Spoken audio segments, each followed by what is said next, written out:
حروف جارہ میں ایک من ہے، ایک الہ ہے۔ من کا ترجمہ آتا ہے جہاں سے ابتدا ہو، الہ کا جہاں تک انتہا ہو۔ یہ من اور الہ بتاتا ہے کہ نگاہ عشق و مستی میں وہی اول وہی آخر، نگاہ عشق و مستی میں وہی اول وہی آخر، وہی قرآن، وہی فرقان، وہی یاسین، وہی طٰہٰ۔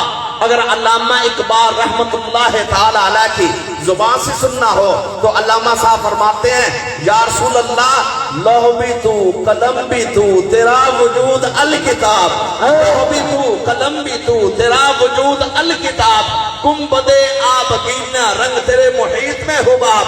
یا رسول اللہ لوح محفوظ بنی بعد میں ہے، آپ کا نور پہلے بنا ہے، کتاب مبین بعد میں ہے، آپ کا وجود پہلے ہے، کلمہ ربانی بعد میں ہے، آپ کا نور پہلے ہے۔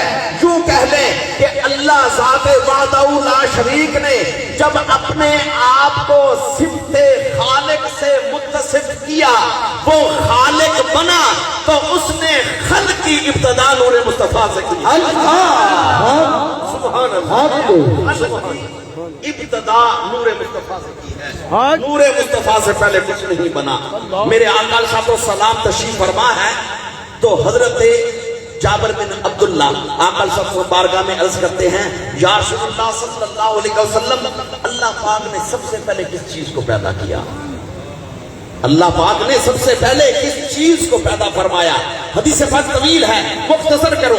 آپ نے فرمایا یا جابر، اے جابر، ان اللہ تعالی خلق نور نبی کا من قبل کل الاشیاء، اے جابر اللہ پاک نے ہر چیز کی تخلیق سے پہلے تیرے نبی کے نور کو بنایا، ہر چیز کی تخلیق سے پہلے تیرے نبی کے نور کو بنایا۔ تو میں سمجھا رہا تھا نقطہ کہ الحمد کی الف سے پہلے بسم اللہ پڑھنا لازمی ہے، بسم اللہ پہلے لازمی ہے، اور بسم اللہ سے پہلے بھی با لازمی ہے۔ اسم اللہ تو بعد میں آیا نا، بسم اللہ با پہلے آیا، تو یہ با اشارہ کر رہا ہے، یہ با اشارہ کر رہا ہے کہ اگر خدا سے ملنا ہے تو پہلے در مصطفیٰ لازمی ہے۔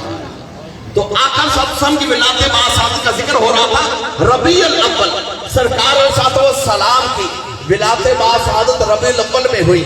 اب سرکار کی ولادت باسعادت پر کائنات کے ذرے ذرے نے خوشی کا اظہار کیا، کائنات کے ذرے ذرے نے خوشی کا اظہار کیا۔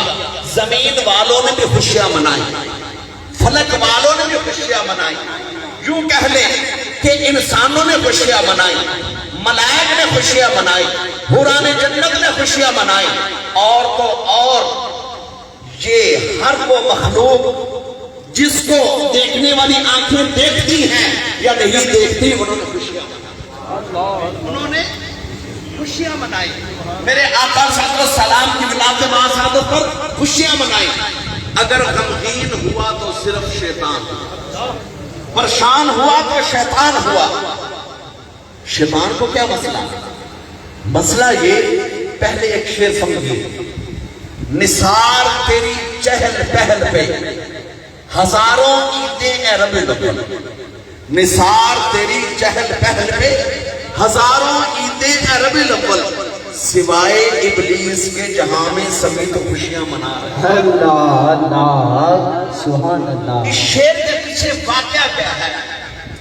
حضرت آدم علیہ السلام کے دور سے لے کر حضور علیہ السلام کی ولادت مبارک والی صبح تک ایک لمبا عرصہ گزرتا ہے، جس میں 1,24,000 انبیاء کے وجود مسعود آتے ہیں، آسمان سے کتابیں بھی اتاری جاتی ہیں، لیکن شیطان ایک کھیل کھیلتا تھا۔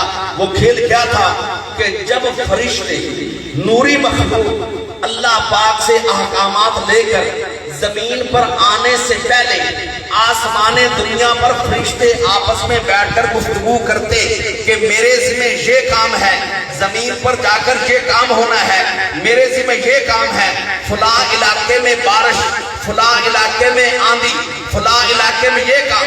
ملائکہ گفتگو کر رہے ہوتے تو شیطان اڑتا ہوا جاتا ان کے قریب سے گزرتا، تھوڑی بہت بات سن کر زمین پر آ کر ابھی ملائکہ وہ فیصلہ زمین پر نافذ نہیں کرتے تھے، وہ کام نہیں ہوتا تھا۔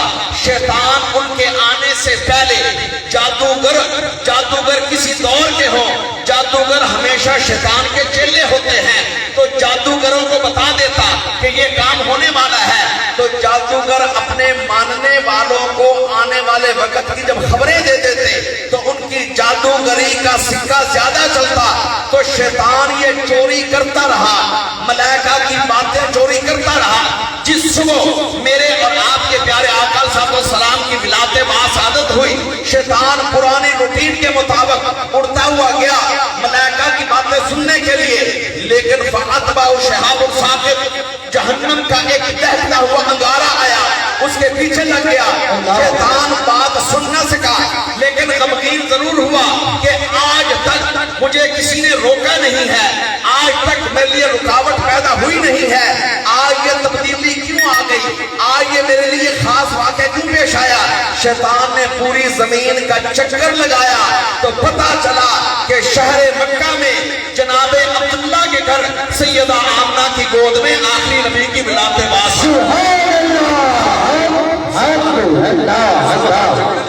پتہ چلا آخری نبی کی ولادت باعث ہو چکی ہے۔ شیطان اس بات پر رویا کہ آج کے بعد میرے لیے وہ دروازہ کبھی نہیں کھلے گا۔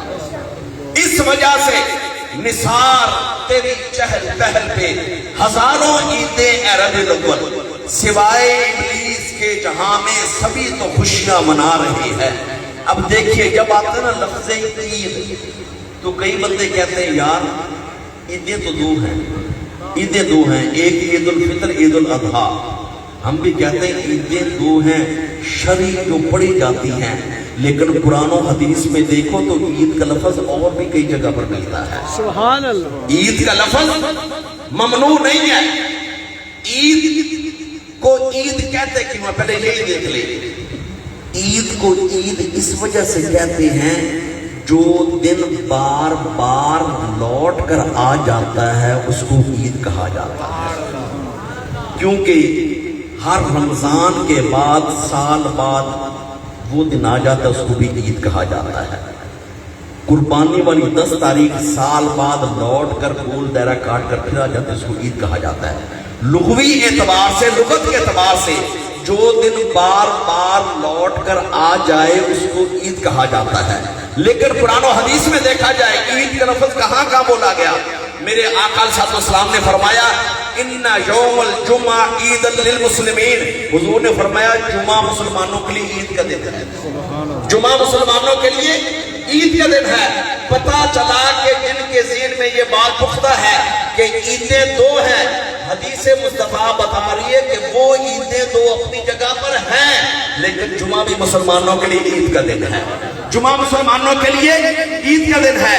جب میرے آقا صلی اللہ علیہ وسلم سے پوچھا گیا یا رسول اللہ صلی اللہ علیہ وسلم جمعہ عید کا دن ہے، فرمایا خلق فیہ آدم، غور کرنا، خلق فیہ آدم، جمعے والے دن حضرت آدم کی تخلیق ہوئی، جمعے والے دن حضرت آدم کی صورت کو بنایا گیا، روح کو پھونکا گیا۔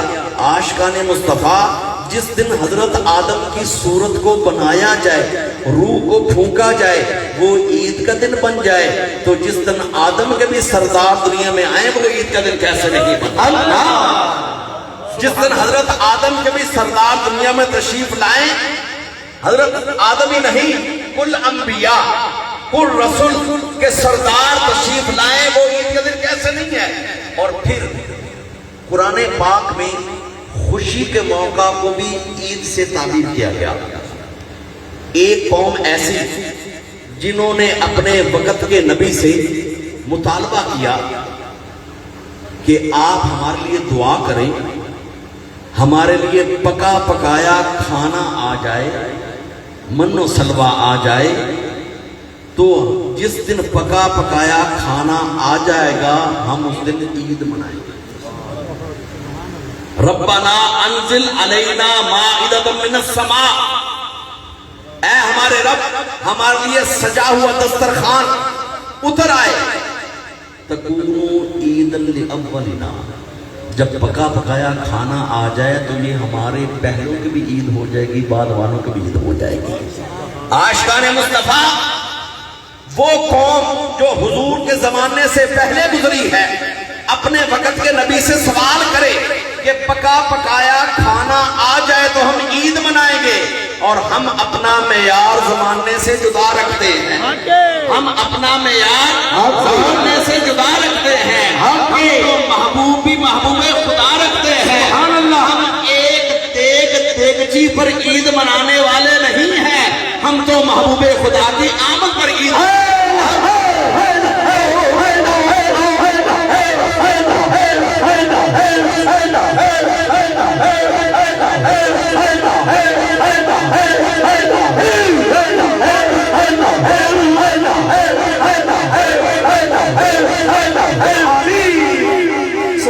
دیکھو نا، وہ قوم اپنے وقت کے نبی سے کہے کہ پکا پکایا کھانا آ جائے، ہمیں دیگ میں چمچہ ہلانا نہ پڑے، سوزی نے ایسا پکا پکایا کھانا آ جائے تو ہمارے لیے عید کا دن۔ ہم کہتے ہیں ہم اپنا معیار زمانے سے جدا رکھتے ہیں، ہم اپنا معیار زمانے سے جدا رکھتے ہیں، ہم تو محبوب بھی محبوب خدا رکھتے ہیں، ہم اس دن کو عید کا نام دیتے ہیں جس دن وہ تشریف لائے جن کے بارے میں فاضل بریلوی فرماتے ہیں، زمین و زمان تمہارے لیے، زمین و چنا تمہارے لیے ہے، دہن میں زبان تمہارے لیے، ہم آئے یہاں تمہارے لیے، اٹھیں گے وہاں تمہارے لیے، اور فضل رب العلا، اور کیا چاہیے، مل گئے مصطفیٰ، اور کیا چاہیے۔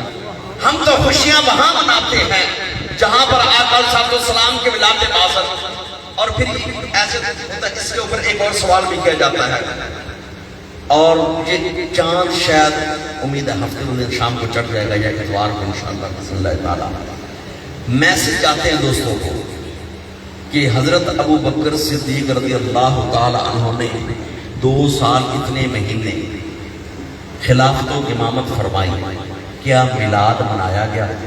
حضرت عمر فاروق رضی اللہ عنہ 10 سال اور اوپر والے مہینے، پھر حضرت عثمان غنی کا، حضرت مولا علی کا۔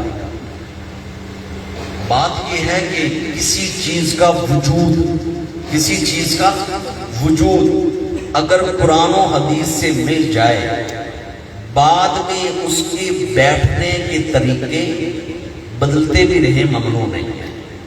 مثال سمجھیے، قرآن و حدیث میں ہے علم حاصل کرو، قرآن و حدیث میں ہے علم حاصل کرو، نہ کسی قرآن کی آیت میں ہے کہ سکول بناؤ، مدرسے بناؤ، اتنے کمرے ہوں، اتنے استاد ہوں، اتنی کلاسوں کے نام ایسے چلے، سکول کے اندر چلے 1 2 3 4، اور اسی طرح جب مدرسوں میں چلے عامہ خاصہ عالیہ عالمیہ، کسی جگہ پر نہیں، نہ سکول والی کلاسوں کا نام قرآن و حدیث میں، نہ اسی طرح ادارے دینی اداروں کا کسی کا نام نہیں ہے، نہ کسی عمارت کا ذکر ہے، بس اتنا کا علم حاصل کرو۔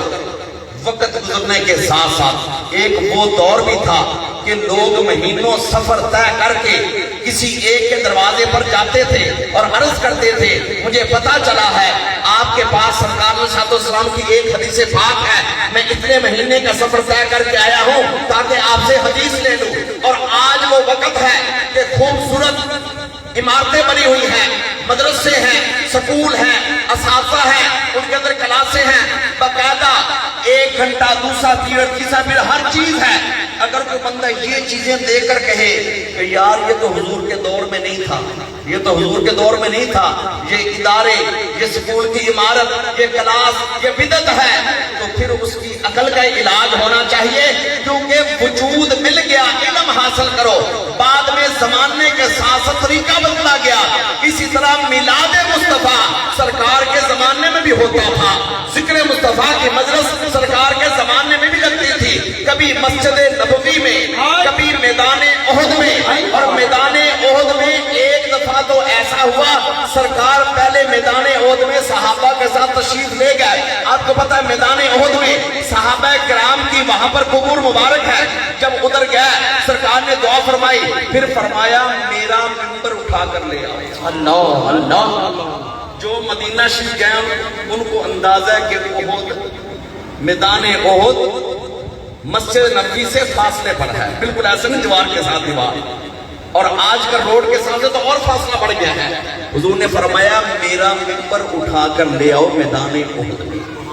حضور اور صحابہ انتظار کر، چند صحابہ گئے، حضور کا ممبر لے کر آئے میدان احد میں۔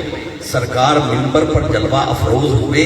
سرکار نے فرمایا اللہ پاک نے جب کائنات بنائی تو کائنات کے دو حصے کیے، ایک کا نام عرب، ایک کا نام عجم۔